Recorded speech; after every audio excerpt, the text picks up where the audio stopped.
Hello students, today we are going to study about the solution of non-homogeneous linear equations. Last time हमने homogeneous linear system of equations को किया था और अब हम करेंगे non-homogeneous linear system of equations कैसे solve करते हैं. तो हमारे पास जो नॉन होमोजीनियस इक्वेशंस हैं हम पहले भी सॉल्व कर चुके हैं इन आवर 12th स्टैंडर्ड, तो उसी का थोड़ा सा मॉडिफिकेशन या ऑलमोस्ट सेम आपके पास यहाँ पे सॉल्यूशन रहेगा.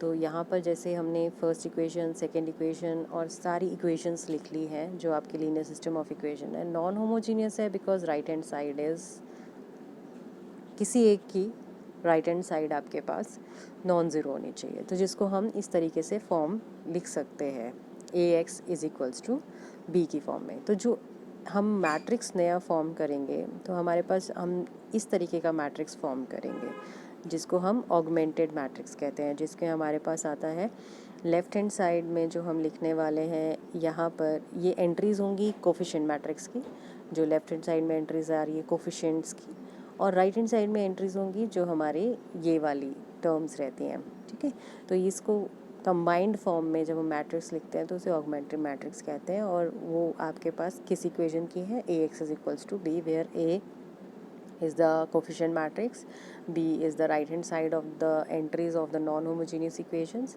and x आपके पास unknowns हैं जो हम यहाँ पर x1 x2 xn तक ले रहे हैं. तो now we will try to find the condition that the above set of equations is solvable. ठीक है, तो अब इसको सॉल्व करेंगे हम. The necessary and sufficient condition that the system of equation is consistent. Consistent का means होता है has a solution is that the matrices A and the augmented matrix. एक तो मैट्रिक्स A जो हमारे पास है जो कोफिशिएंट मैट्रिक्स है, और जो ऑगमेंटेड मैट्रिक्स हमने फॉर्म करी है यहाँ पर, उनकी दोनों की रैंक क्या है, सेम होनी चाहिए. ठीक है, तो अब ये हमें शो करेंगे. कैसे करेंगे, लेट रैंक ऑफ ए हमने आर मान लिया where capital A is M cross N matrix है. ठीक है, जिसमें एम आपके पास इक्वेशंस हैं और एन आपके पास अननोन्स हैं. ये तो आपको अभी तक आ ही गया है clear. Therefore the column rank of A is also R. ठीक है, हमारे पास जो रैंक ऑफ कॉलम सेम ही होता है ना, आपके पास column rank and row rank अगर आ रहा है तो दोनों का आपके पास आर आ रहा है. तो therefore R columns of A R linearly independent and the remaining N minus R linearly dependent. ये हमने लास्ट लेक्चर में स्टडी किया था. तो लेट C1 C2 भी हमने लीनियरली इंडिपेंडेंट ले लिए और CR+1 CN तक हमने लीनियरली डिपेंडेंट ले लिए. और ये जो मैट्रिक्स A है इसको हम C1 C2 कुछ भी नहीं खास इसमें, सिंपल जो कॉलम वाइज एंट्रीज़ हैं उनको लिया गया है ना, जैसे लास्ट टाइम लिया गया था. तो हमारे पास the given equation of ax is equals to B where x is equals to x1 x2 unknowns की वैल्यू हो गई. यहाँ पर हमने सारे के सारे कॉलम्स में लिख लिए हैं, C1 C2 CR up to CN लिख लिया, which is going to multiply with the unknowns आपके पास जो आ रहे हैं. और हमने क्योंकि इसको r और r+1 इसलिए लिखा क्योंकि हमने इनको शो करना है कि ये हमारे पास लीनियरली इंडिपेंडेंट है और बाकी जो लीनियरली डिपेंडेंट है उसके लीनियर कम्बिनेशन में हमारे पास किस तरीके से लिखा जा सकता है. तो अब हमने इसको लीनियर कम्बिनेशन में लिख दिया. हमने सिंपल मल्टीप्लाई किया. C1 में एंट्रीज जो आ रही हैं वो x1 x2 उसी तरीके से C2 से मल्टीप्लाई होंगी तो सारी एंट्रीज आएंगी और it is equals to b. हमने ये इस इक्वेशन को 1 नेम कर दिया है. Now assume that this equation has a solution. हम ये मान के चलते हैं कि इसका एक सॉल्यूशन है. ठीक है, जो हमारे पास आ गया तो इसे लीनियर कम्बिनेशन में आ गया. नाउ कंडीशन इज़ नेसेसरी जो हम पहले अप्रूव करने वाले हैं उसमें हम ये मान के चल रहे हैं कि x is equals to b है और इसका एक सॉल्यूशन है जो कि ये xn तक आ रहा है. तो हमारे पास ये इक्वेशन तो है इक्वल्स. अगर कोई सॉल्यूशन आता है तो उसकी इक्वेशन को सेटिस्फाई भी करता है तो हम इसको लीनियर कम्बिनेशन में लिख सकते हैं जो हमने b में लिख दिया है, which is equation 2. Because CR+1 CR2 सब लीनियरली डिपेंडेंट है. और किस पे डिपेंडेंट है, इस पे जो भी लीनियरली इंडिपेंडेंट है. ठीक है, अगर इस तरीके से है तो CR+1 CR+2 up to CN जो है लीनियर कम्बिनेशन में लिखा जा सकता है. कंसिक्वेंटली फ्रॉम इक्वेशन 2 हम क्या लिख सकते हैं, B is the linear combination of CR तक हो गया. क्यों, क्योंकि अगर मैं लीनियर कम्बिनेशन में इन सब को लिख सकती हूँ इन टर्म्स ऑफ दिस. ठीक है, इन सब को लिख सकती हूँ जैसे CR+1 CR+2 इन सब को लिख सकती हूँ. तो इसकी टर्म्स में C1 से लेके CR तक मैं एक तरीके से B को भी लिख रही हूँ, है ना। तो बी हमारे पास लीनियर कम्बिनेशन में किसका बन गया, जो C1 C2 CR तक है।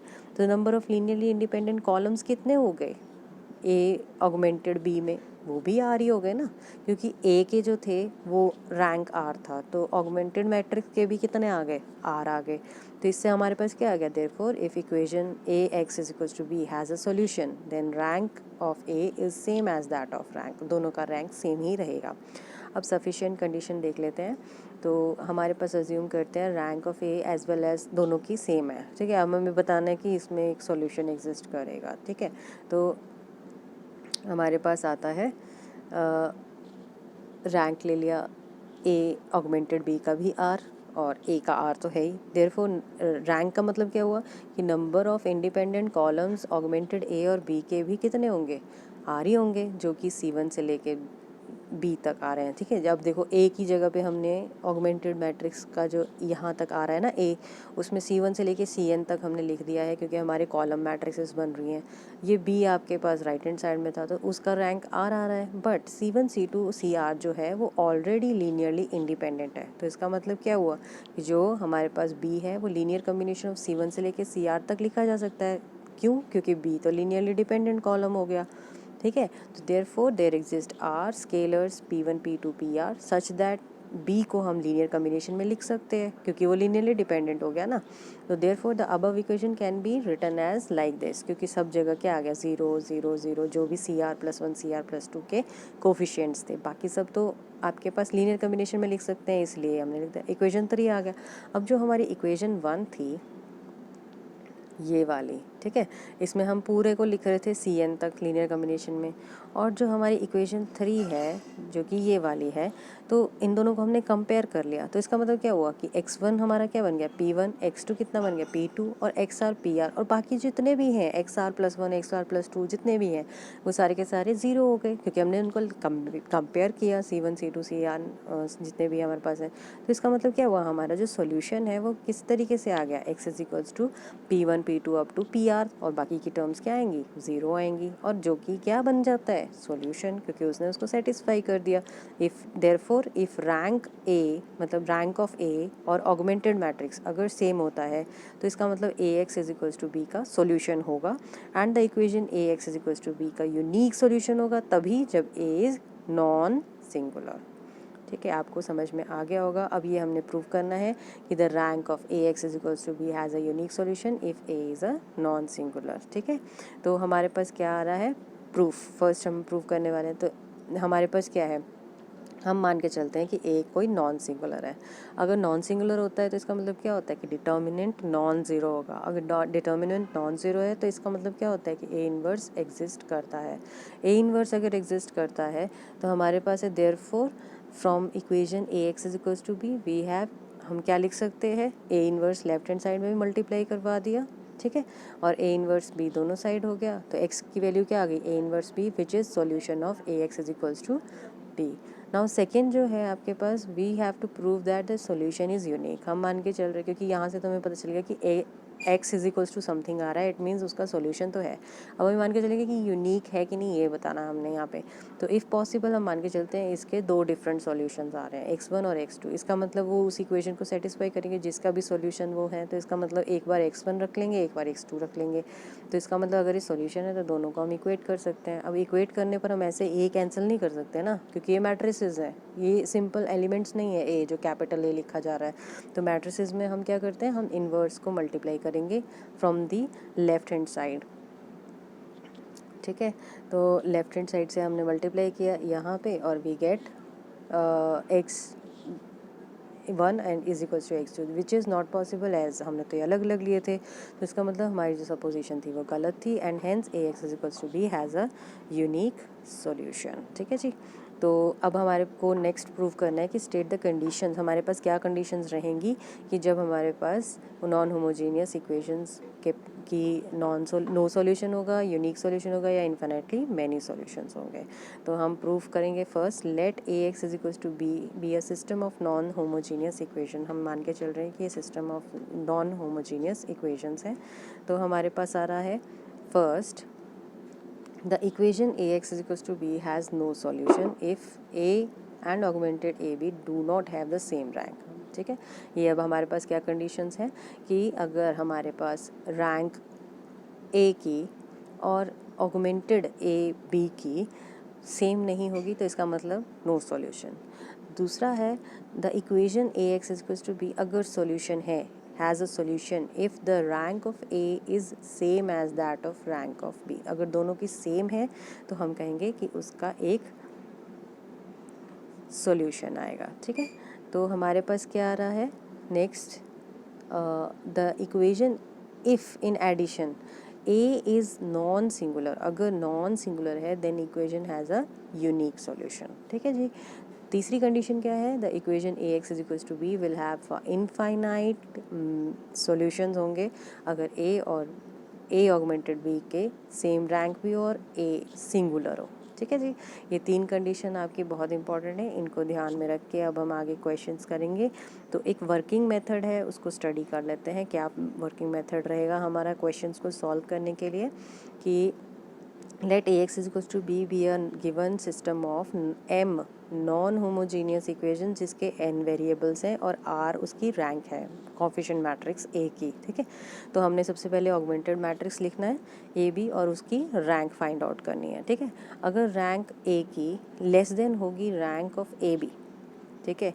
अगर मेरे पास rank of A less than है rank of A augmented B तो A X is equals to B का कोई सॉल्यूशन नहीं होगा, जो अभी हमने पढ़ा था, है ना, इससे पहले। तो A X is equals to B is inconsistent. Inconsistent हम तब कहते हैं जब नो सॉल्यूशन होता है। नाउ अगर rank of A augmented B दोनों की बराबर होकर आर आती है then A X is equals to B has a solution that is A X is equals to B is consistent, उसका सॉल्यूशन आएगा।